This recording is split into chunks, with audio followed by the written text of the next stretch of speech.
नमस्कार, मैं हूं राहुल शर्मा। आप देख रहे हैं एसपीएन न्यूज। स्वागत है आपका हमारे इस खास प्रोग्राम की शुरुआत चलिए एक और बड़ी खबर से करते हैं। बड़ी खबर क्या है? देश की जीडीपी। जी हाँ, मेरे पास देखिए कुछ रिपोर्ट है और रिपोर्ट में देखिए आपको मैं यहाँ पर बताऊंगा कि किस तरह से देखने को मिल रहा है कि जीडीपी का पूरी तरीके से मामला दिखता नजर आ रहा है। और जीडीपी के मुद्दे पर क्या कुछ कहा है पूर्व वित्त मंत्री पी चिदम्बरम, वो मैं आपको एक रिपोर्ट में दिखाऊंगा। लेकिन उससे पहले कुछ चर्चा यहाँ पर की जाएगी जीडीपी को लेकर। GDP, gross domestic product. जी हाँ, अगर बात करें सकल घरेलू उत्पाद और जीडीपी, आज हमारे देश की जितनी नीचे जाती दिखाई दे रही है। सबसे बड़ी बात तो यह है कि साल 2014 के बाद देश की जीडीपी इतनी नीचे धीरे धीरे इतना नीचे चली गई कि उसको संभाल पाना अब सरकार के बस की बात नहीं हो पा रही। इस पर अब पी चिदम्बरम ने कहा कि उन्होंने साफ तौर पर सरकार को ये चेतावनी भी दी थी, सरकार को बताया भी था कि देश की जीडीपी अगर सरकार नहीं संभालती तो देश में बहुत बड़ा वित्तीय संकट खड़ा हो जाएगा। देश में वित्तीय संकट का खड़ा होना, इसका मतलब आप ये समझिए कि बहुत बड़ी स्थिति होगी, महंगाई बढ़ेगी, इसके साथ ही साथ आम लोगों का शहरों में रहना मुश्किल हो जाएगा।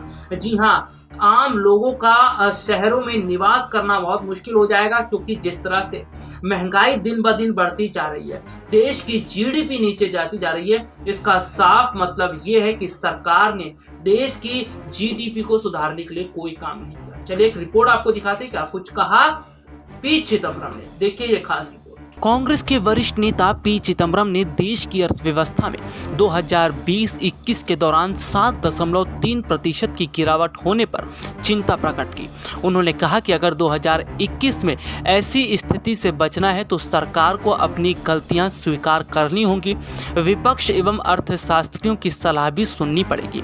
पूर्व वित्त मंत्री ने अर्थव्यवस्था के लिहाज से 2021 को पिछले 4 दशक का सबसे बड़ा अंधकारमय साल करार दिया और यह भी आरोप लगाया कि कोरोना महामारी के साथ ही सरकार से अकुशल एवं अक्षम आर्थिक प्रबंधन हालात और बिगड़ गए हैं।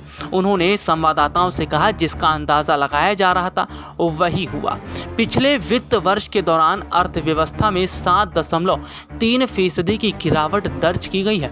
चिदम्बरम ने कहा कि 2018-19 में जीडीपी 1,40,00,000 करोड़ कुछ थी। उसके बाद 2019-20 में ये सीधे तौर पर जिस तरह से जाती दिखाई दे रही है, उससे साफ पता चल रहा है कि आने वाले समय में देश की अर्थव्यवस्था कितनी बड़े अंधकार की ओर जा रही है। देश की अर्थव्यवस्था जिस तरह से अंधकारमय चलती जा रही है, इससे चारों तिमाही के आंकड़े अर्थव्यवस्था की कहानी बयां करते हैं। चिदम्बरम ने कहा, पिछले साल जब कोरोना महामारी की पहली लहर धीमी पड़ती नजर आई तो वित्त मंत्री और मुख्य आर्थिक सलाहकार अर्थव्यवस्था को पटरी पर लाने की बात करने लगे। हमने कहा था कि अर्थव्यवस्था को प्रोत्साहन पैकेज की मजबूत दिशा चाहिए।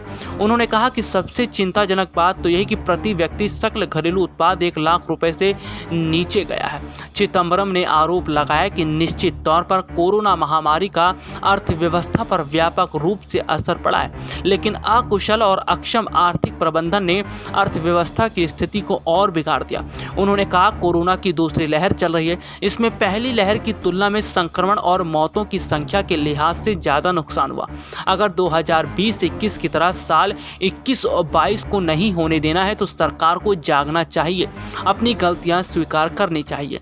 वैसे आपको बता दें कि जिस तरह से देश की अर्थव्यवस्था काफ़ी हद तक निचले पायदान पर आकर खड़ी हो गई है और जिस तरह से देश की अर्थव्यवस्था धीरे धीरे गिरती चली जा रही है, इससे आने वाले समय के अंदर देश में बहुत बड़ा वित्तीय संकट खड़ा होने वाला है। आपको बता दें, कांग्रेस के पूर्व अध्यक्ष राहुल गांधी ने भी सरकार पर निशाना साधते हुए कहा था कि सरकार ने जिस तरह से भारत की अर्थव्यवस्था को डुबो दिया, जिस तरह से भारतीय अर्थव्यवस्था का सरकार ने बुरा हाल किया है, ऐसा हाल किसी भी सरकार में नहीं हुआ। आपको बता दें कि 2014 से पहले जब कांग्रेस की सरकार थी तो उस दौरान भी देखने को मिला था कि देश की इतनी खराब हालत नहीं थी। सबसे बड़ी बात तो ये है कि पूरे विश्व में जब मंदी देखने को मिल रही थी तो उस वक्त जब कांग्रेस की सरकार देश में थी तो देश के अंदर कोई भी वित्तीय संकट देखने को नहीं मिला था। यानी कि इससे साफ पता चलता है कि उस समय जब पूरा विश्व मंदी से जूझ रहा था तो जब देश में कांग्रेस की सरकार थी तो कांग्रेस ने किस तरह से देश की अर्थव्यवस्था को बचाए रखा, लेकिन जो कसर थी वो मोदी सरकार ने पूरी कर दी। जी हां, आपको बता दें 2014 के बाद जिस तरह से देश की अर्थव्यवस्था नीचे चली जाती रही, जिस तरह से देश की अर्थव्यवस्था आज गड्ढे में गिर गई है, इसका साफ मतलब ये है कि आगामी समय में बहुत बड़ा वित्तीय संकट खड़ा होने वाला है। इधर अमीर और ज़्यादा अमीर होता चला जा रहा है तो गरीब और ज़्यादा गरीब हो रहा है। चौंकाने वाली बात तो यह है कि जिस तरह से सरकार ने बड़े स्तर पर निजी कंपनियों को जो चीज़ें सौंपी है, निजी हाथों में जो जिम्मेदारियां सौंपी गई है, इससे तो स्थिति और ज़्यादा खराब हो रही है। तो देखा आपने पी चिदम्बरम ने क्या कुछ कहा। वैसे अगर बात करें तो विपक्षी पार्टियों ने पहले ही सरकार को सलाह दी थी कि जिस तरह से 2014 के बाद देश की जीडीपी नीचे जाती चली गई, देश की जो संपत्ति है उसको कुछ चुनिंदा लोगों के हाथों में सौंप दिया गया। इससे न सिर्फ उन चुनिंदा लोगों की संपत्तियों में बहुत बड़ा इजाफा हुआ बल्कि देखने को ये मिला कि देश में महंगाई भी हो गई। जी हाँ, अगर हम बात करें तो सरकार ने बहुत स्थितियों को देखते हुए कुछ खास लोगों को देश की संपत्ति बेची। जी हाँ, अगर बात की जाए तो बीते साल जिस तरह से देखा गया कि देश की संपत्ति धीरे धीरे करके निजी हाथों में बेचती रही सरकार, और सरकार ऐसा करके ये दिखाने की कोशिश कर रही थी कि उसके हाथ में कुछ नहीं है। और सबसे बड़ी बात है कि देश की जनता यही सवाल पूछ रही है कि जब सरकार को देश की संपत्ति बेचनी थी, जब सरकार देश नहीं संभाल पा रही थी तो ये बात बता देनी चाहिए थी। और ऐसे में देखा जाए तो कोरोना की दूसरी लहर आने के बाद देश की जनता को बहुत बड़ा सच मोदी सरकार का पता चल चुका है। देश की जनता को ये सच पता चल चुका है कि मोदी सरकार के हाथ से चीजें निकल चुकी हैं। मोदी सरकार अब स्थितियों को नहीं संभाल पा रही। मोदी सरकार ने देश की अर्थव्यवस्था को गड्ढे में गिराया, युवाओं के सपनों पर पानी फेर दिया, और कुल मिलाकर देखा जाए तो जिस तरह से सरकार ने बड़े बड़े मुद्दों पर काम नहीं किया, इसका मतलब सरकार शुरू से ढिलाई बरत रही थी और सरकार जो निजी क्षेत्रों को फायदा पहुंचाने में लगी थी और आत्मनिर्भर भारत की जो डुगडुगी सरकार पीट रही थी, इस पर स्वामी ने भी निशाना साधा था। हमने बीते दिनों रिपोर्ट भी दिखाई थी।